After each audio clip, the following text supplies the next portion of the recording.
So nakatingin kami, ang office namin is restricted because it's confidential. Puro exams yun. Walang pwedeng pumasok yun if hindi ka contributor ng exam. So, pagpasok niya, diretso siya. Saudi ang Pilipino na babae Muslim.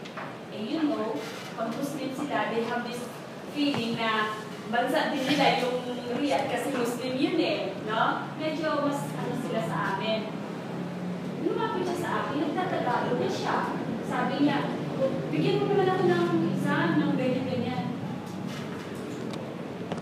Hindi ko siya sinagot ng Tagalog. Sabi ko, I'm sorry ma'am, but if you have any question or if you want to ask for help, will you please ask the lady in front of you? Tinanong ko siya. Tapos nung nasa labas na kami, ay iniwasan ko pati na siya ay sumahan sa labas. That is in respect of the people around you. Huwag kayong mag-uusap ng ibang language nang hindi nakakaintindi. That is one thing you should do. Para, how would you feel kung biglang kami magkausap ni Kuya, tapos biglang dumating siya, nag-usap sila? Di ba hindi maganda para sa akin? That's why any word, speak in English. Because, pag hindi siya nakaintindi ng English, kasalanan na niya yung universal language na yung English. Di ba?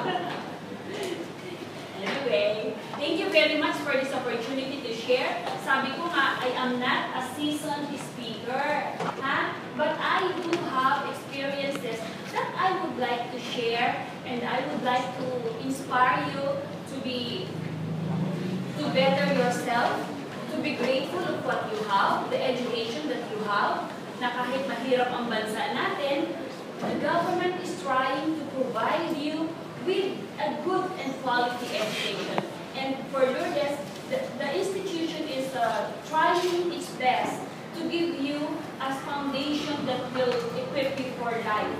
So be very proud of it, better yourselves, and then when you go out of the country, just remember that you are a Filipino, be proud of your race, and just remember yung do good to others. Your slogan, it won't bring you anywhere bad.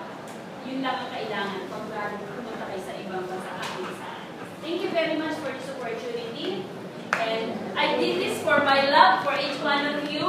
Kasi sabi ko, mga anak, pupunta ako kasi para ko na rin mga anak kayo.